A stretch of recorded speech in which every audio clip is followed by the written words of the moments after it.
Bonjour à tous, j'espère que vous allez bien. C'est Sarah, bienvenue sur la chaîne. Je vous retrouve aujourd'hui pour une petite vidéo book haul puisque j'ai craqué ce mois-ci sur quelques livres. Donc j'ai un petit mélange d'achats neufs et d'achats d'occasion sur Vinted. Il y avait pas mal de livres qui me faisaient envie depuis un bon moment. Et ce mois-ci, comme je n'ai pas craqué sur du DP, j'ai craqué sur des livres. Voilà, donc je me suis dit d'abord que j'allais vous faire une nouvelle petite vidéo. J'ai lu quoi? Parce que là, j'ai 3 livres derrière moi. Et en fait, j'ai quand même 8 livres à vous montrer. Donc je me suis dit pourquoi pas faire le book haul à part. Comme ça, vous pourrez voir ce que j'ai acheté et je vous ferai une autre petite vidéo pour vous parler de mes dernières lectures. Voilà, donc on va commencer par 2 livres, ce sont des tomes 3 et 4. Tome 3 et 4 de Anne de Green Gables. Je suis désolée, il pleut de nouveau aujourd'hui, vous avez le reflet du spot dans le plastique, c'est pas très agréable. Voilà, ça va un peu mieux comme ça. Donc là, on a le tome 3. Donc à chaque fois, le titre change. Hein. Là, on a Anne de Redmond, Anne de Windy Willows. Je suis à la fin du tome 2. Il me reste 10 pages à lire, que je vais sans doute lire aujourd'hui. Donc je vous en parlerai dans la vidéo J'ai lu quoi. C'est l'histoire en fait, pour ne pas vous spoiler, parce que si je me mets à vous parler de ses aventures, je vais vite vous spoiler. Mais c'est l'histoire d'une jeune fille qui est orpheline et qui est recueillie par Matthew et Marilla, qui sont un frère et une sœur, qui possèdent une ferme dans le village d'Avonlea. Alors moi j'ai Avonlea, Avonlea, c'est comme vous voulez. Moi je dis souvent Avonlea parce que je le prononce à la française, mais du coup ça doit être Avonlea. Donc voilà, il lui arrive plein de choses. C'est une petite fille assez originale. Je vous avais dit que ces livres ont été adaptés sur Netflix. Donc c'est la série Anne with Anne He, si je le prononce bien. Je vous avais dit que je ne savais pas si la série Netflix correspondait à tous les tomes ou seulement au premier. Donc je ne l'ai pas regardé pour le moment parce que je préfère lire les livres d'abord. Mais il y a une abonnée qui m'a dit que la série avait été arrêtée apparemment. Donc bon, si je ne vois pas la série, tant pis. En tout cas, les livres, je suis vraiment tombée sous le charme. Les couvertures sont juste splendides, vous voyez qu'elles changent complètement à chaque fois. Il y a des dorures hein, sur la tranche, ouais, vraiment, les bouquins sont vraiment magnifiques, raison pour laquelle ceux-là, je veux absolument les lire en papier et pas sur liseuse, parce que ouais, je les trouve juste magnifiques. Donc tome 3, tome 4, je crois qu'il y en a 8. 8 ou 9, je ne sais plus. Mais du coup, je les prends à chaque fois 2 par 2 sur Amazon pour m'éviter... En fait, quand on prend plusieurs livres, on a les frais de livraison à 1 centime. Sinon, vous avez les frais de livraison à 3 euros, je crois. Donc à chaque fois, je les prends par 2. Je pense que le mois prochain, du coup, je me prendrai le 5 et le 6. Donc voilà, premier rachat de 9. Donc voilà. C'est vraiment top. C'est vraiment une série, si vous aimez les romans avec plusieurs tomes, que je vous conseille. On va continuer dans les achats neufs, du coup. Et ensuite, je vais vous montrer mes 3 achats d'occasion. Donc, premier livre que je tenais à acheter, c'est celui-là. Donc, La maison au milieu de la mer céruléenne de T.J. Klune, des éditions de Saxus. C'est un auteur dont j'ai énormément entendu parler. Donc c'est plus fantastique. Hein. Donc je ne connais pas du tout. Je vais découvrir l'auteur avec ce livre. Et je suis tombée amoureuse des livres avec Jaspage. Donc quand j'ai la possibilité, je les prends avec ceci. Donc c'est les petits dessins hein, sur les pages. Et au-dessus et en dessous, on a ce dessin-là. Donc je trouve ça magnifique. En dessous c'est bleu, au-dessus c'est violet. Et puis on a ça. J'ai vu qu'il y a même des collections qui existent où les Jaspage forment un dessin. Donc franchement j'adore. Donc là c'est l'histoire de Linus Baker qui est agent au ministère de la Jeunesse Magique. Donc c'est pourquoi je vous dis que c'est un fantastique. Et du coup il est doté d'une mission de se rendre sur l'île de Marsyas dans un foyer où résident 6 dangereux pensionnaires. Donc il y va, il doit faire un rapport et il va découvrir des secrets sur cette île. Voilà, pas seulement les enfants, mais d'autres secrets. Donc voilà, j'ai hâte de lire. Euh, je regarde en même temps si j'ai rien oublié de vous dire.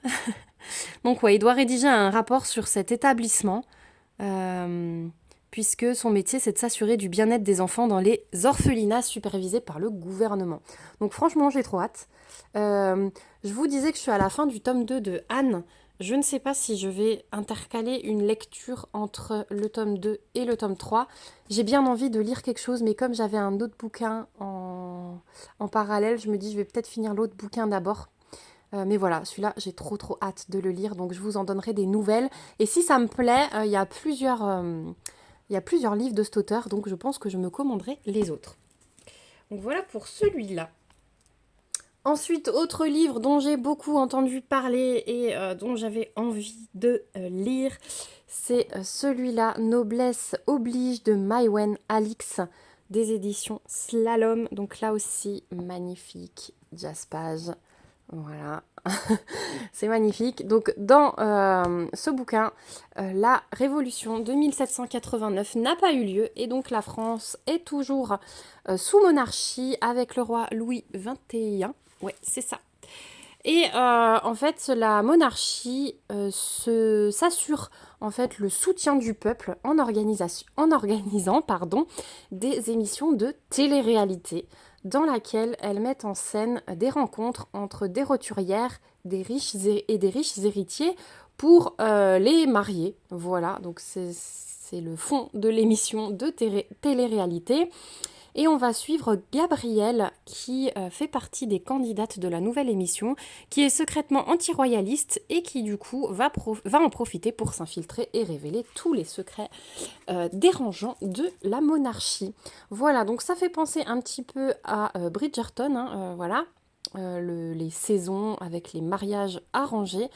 Le fait que ça s'appuie sur de l'histoire transformée avec la révolution de 1789, ça me plaît bien.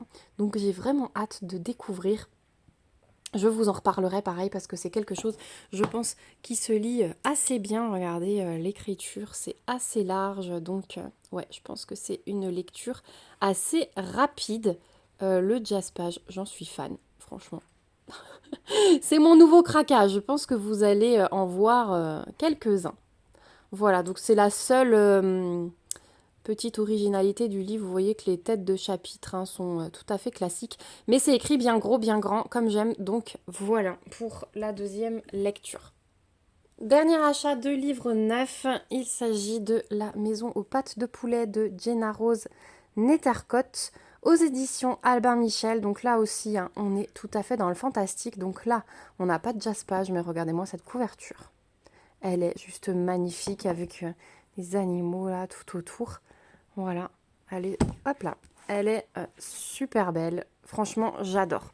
Donc là, on est à fond dans le fantastique. C'est un frère et une sœur qui ne se sont pas vus depuis longtemps, qui héritent de leur grand-mère, qui n'est autre que la sorcière Baba Yaga.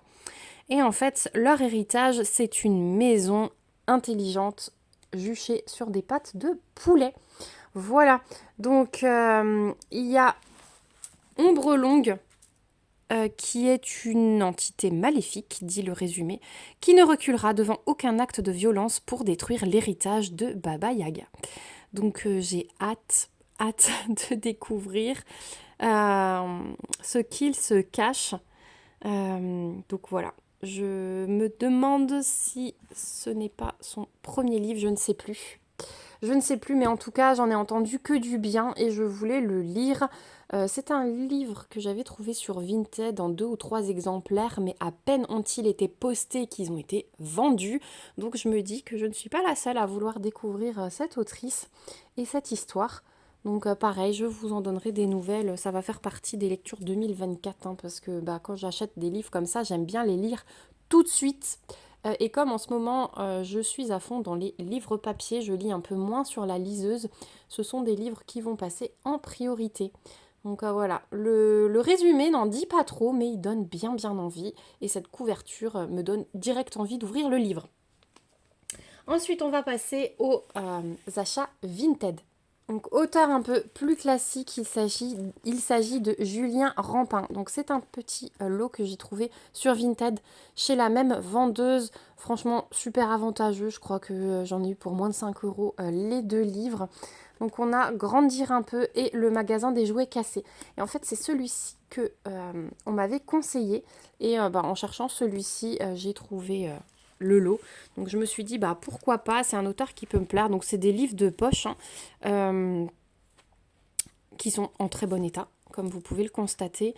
Donc plutôt classique et la personne avec qui j'ai discuté m'a dit que si elle devait garder des livres sur une île déserte, ce serait ceux-ci. Donc le premier, je vais vous lire le résumé parce que du coup je ne sais pas trop de quoi ça parle, étant donné que c'est simplement l'auteur qu'on m'a conseillé, je ne me suis pas penchée sur l'histoire. Donc Paris 15e arrondissement, un immeuble comme beaucoup d'autres avec son ascenseur étroit, ses balcons minuscules et sa cour. Après son divorce, Lola a choisi cet endroit pour prendre un nouveau départ avec son fils de 6 ans, Léon. Ici vive Martine, dont l'appartement en rez-de-chaussée lui permet d'assouvir sa curiosité en épiant les habitants, et aussi Paul-Henri, un vieux monsieur à l'éternel nœud papillon qui partage sa passion pour la littérature avec ses voisins et ses abonnés sur les réseaux sociaux. En apprenant à les connaître, Lola fait malgré elle voler en éclats des décennies de secrets et de mensonges qui pourraient bien changer sa propre vie. Donc effectivement, ce sont des histoires avec plutôt des genres de morale. Voilà, des histoires qui peuvent nous arriver à tous, hein, des drames de la vie ou des choses comme ça.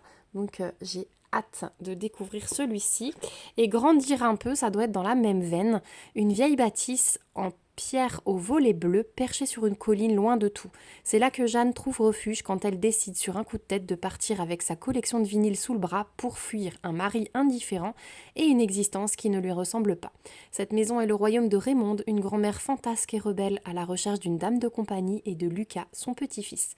Tandis que les chaudes journées d'été défilent, tous trois s'apprivoisent et vivent une parenthèse enchantée hors du temps.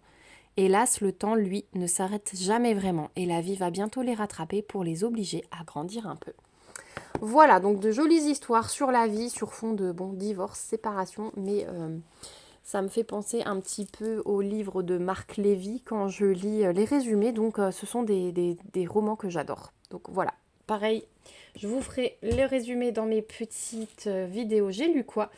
Et le dernier, il s'agit de Second perfide de Émilie Tied, je sais pas trop comment ça se dit, des éditions Rajo. Donc là, on a un magnifique jaspage aussi. Donc le livre, il est à part un petit truc ici, mais je me demande si c'était pas pendant le voyage. Vous voyez, ça se remet droit. Nickel, hein, franchement. En plus, j'ai eu des jolies attentions des vendeurs sur Vinted avec des petits chocolats, une tisane. Vraiment, j'étais super contente. Donc, c'est Alessa qui a un don. En fait, quand elle touche des personnes, elle meurt. Donc, elle a déjà tué 3 partenaires. Et du coup, la population se méfie d'elle. Donc, elle recrute Dante, un paria beau et mystérieux chargé de la protéger. Mais le garde du corps est irrésistible et le toucher d'Alessa mortel. Donc, à voir ce qui va se passer. Son don peut les sauver ou tous les tuer. Donc apparemment, elle a été élue avec ce don pour sauver l'île sur laquelle elle se trouve. Mais voilà. Donc j'ai hâte parce que c'est aussi fantastique. Vous voyez, on voyait l'intérieur du livre sur l'annonce. C'est les têtes de chapitres qui sont magnifiques. Et c'est écrit bien gros. Le livre est nickel. Donc j'ai hâte. Voilà, c'est le genre de livre qui m'attire en ce moment, un peu sur fond fantastique comme ça. Donc, et j'adore la couverture. En ce moment, j'ai besoin de craquer sur la couverture, sur le jaspage. Donc je pense que les prochains bouquins que vous verrez, ce sera beaucoup de ça. Voilà, donc les 3 petits livres achats Vinted et les 5 livres achats Amazon. Donc franchement, j'ai trop hâte de vous faire les résumés des premiers. J'arriverai pas à tout vous mettre. On a les Anne, voilà. Hop, voilà. En tout cas, n'hésitez pas à me dire si vous avez déjà lu l'un de ces livres, ce que vous en avez pensé, ou si le résumé que je vous en ai fait vous donne envie de les lire, ou si vous attendez ma petite vidéo récap pour vous dire ce que j'en ai pensé. Voilà, en tout cas, n'hésitez pas à me laisser un petit commentaire au moins pour me dire que vous êtes passé par là, même un petit smiley, à vous abonner à la chaîne si ce n'est pas encore fait et à partager la vidéo. Je vous fais de gros bisous, on se retrouve bien vite dans une prochaine vidéo et surtout, prenez soin de vous. Bye bye!